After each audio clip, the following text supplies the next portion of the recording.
Agat ceann comhairle ar dúsa ceann comhairle bhailam ma dlú fortiocht agus dlú fortiocht hin féin a léirú le muintir na Ucráine.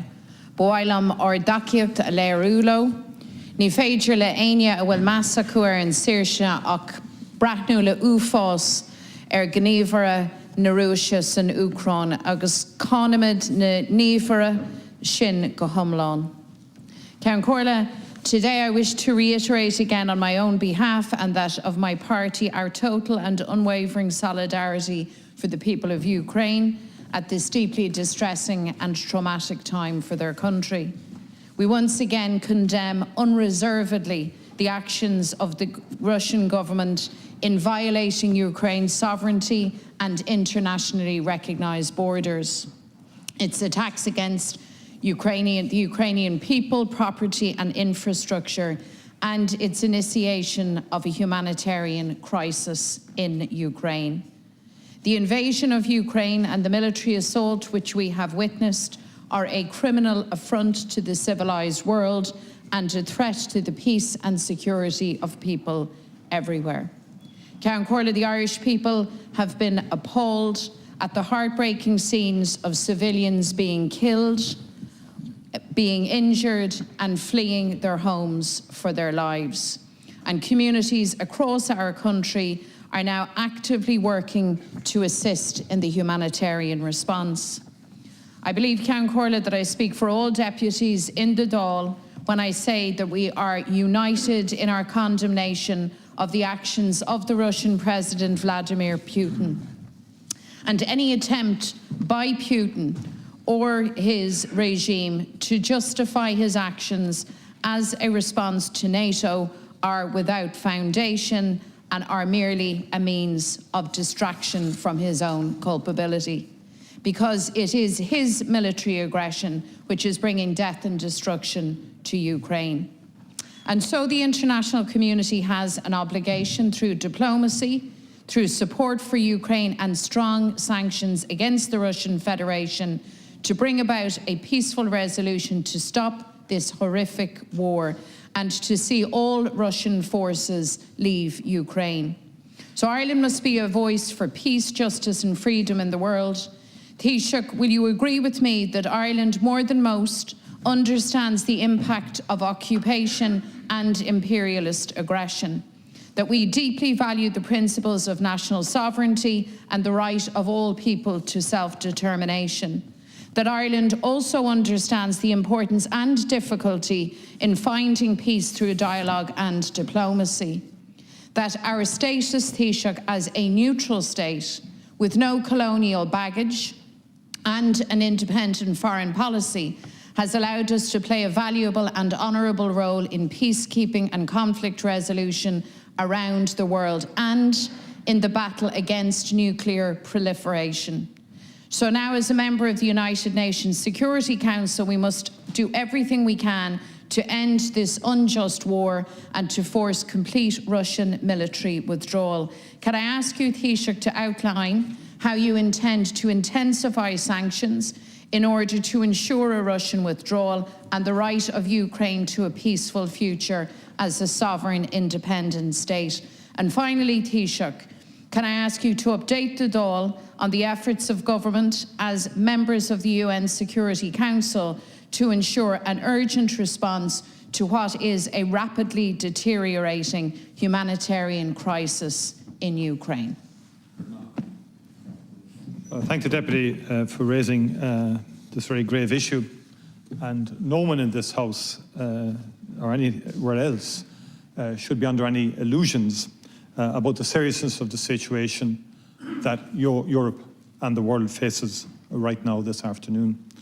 Vladimir Putin, who's a bully and a thug, has unleashed an unprovoked and unjustifiable war on the people of Ukraine, committing war crimes in the process, as we are witnessing.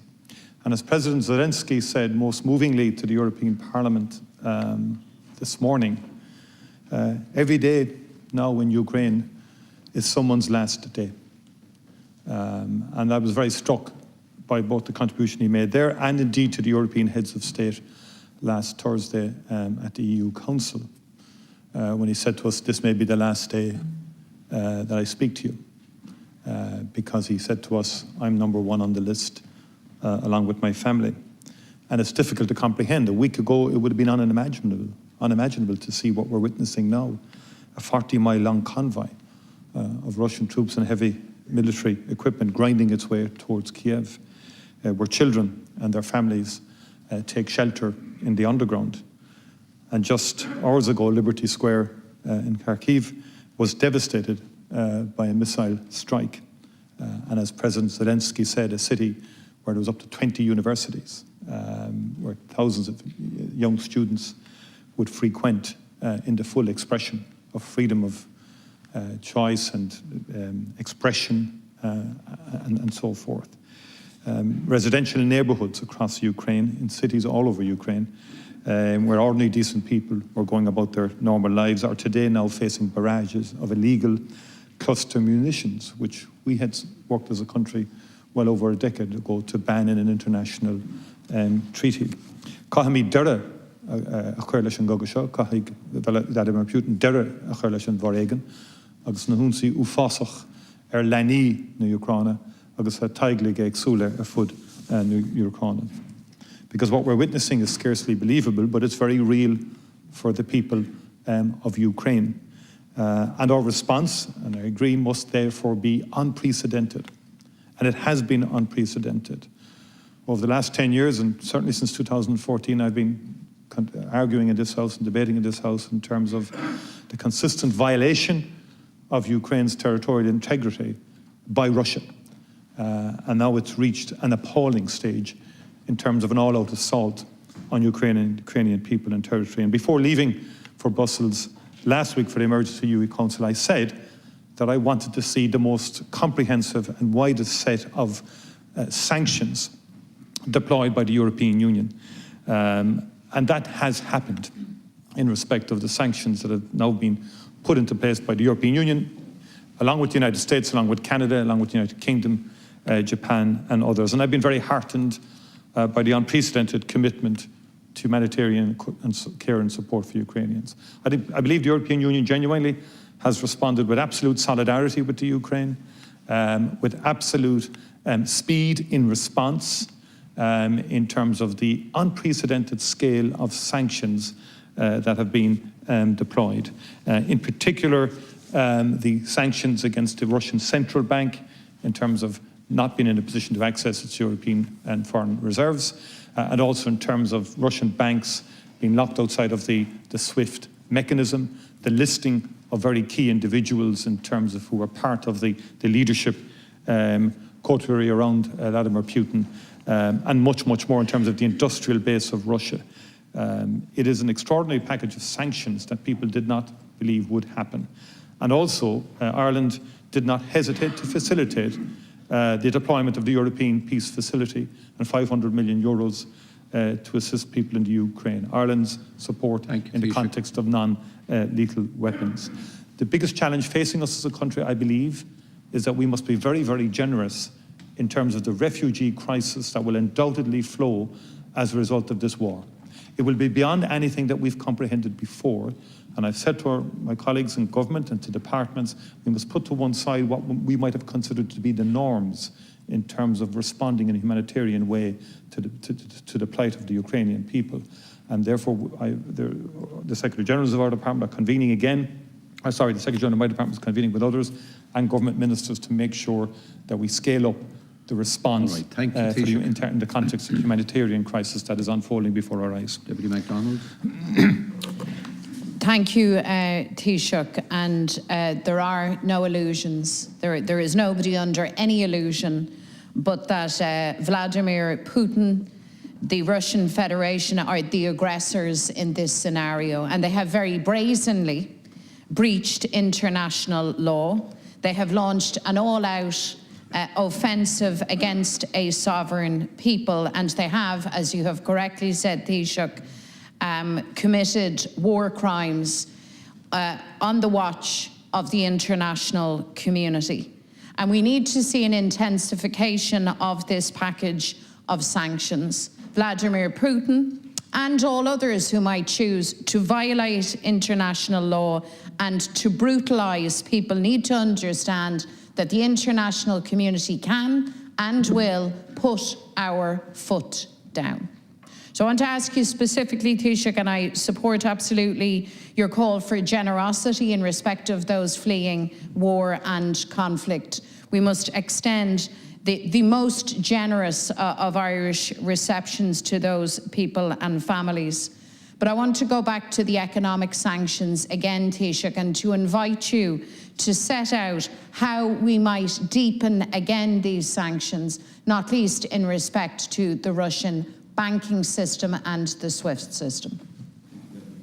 Well, I think in terms of the Russian banking system, what we've witnessed is the severest form of sanction, particularly in terms of the Russian central bank being denied access and being frozen out of its of accessing its reserves, which is quite unprecedented. And furthermore, the financial transactions with Russian banks and companies have been prohibited. The actual transactions with many Russian banks now have been prohibited. That means it's very difficult for Russia to sell exports and to buy imports on international markets, which will be very significant. European Union banks are prohibited now from accepting deposits over a certain amount from Russian individuals. The European assets, as I've said, of the Central Bank of Russia have been frozen, restricting the ability of the central banks to prop up the value of the Russian ruble. Many Russian banks are now excluded from the SWIFT payments network, and that will hamper Russia's ability to trade with the outside world, particularly the major global economies. Now, the sanctions are already having an effect in terms of the Russian ruble. Ruble has crashed to record lows on foreign exchange markets.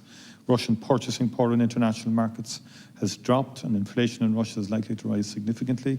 The Russian central bank has been forced to hike interest rates from 9% to 20% to prop up the currency. Interest rates at these levels, if sustained, will severely damage the Russian economy. Russia's stock markets are shut. There are signs of increased stress in the Russian banking system, with media reports of long queues at ATMs.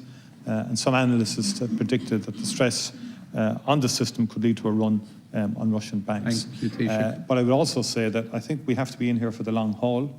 And that was a phrase that was used consistently last Thursday evening, because I think what Vladimir Putin has done, I believe, he has fundamentally altered the multilateral rules-based order that characterized international behavior since the end of the Cold War. Thank you, Taoiseach. It's that fundamental, and is going to cause reflection all over the world and within Europe in terms of how we respond to that and how we endeavour to restore some stability to the multilateral rules-based order that we subscribe to as a country.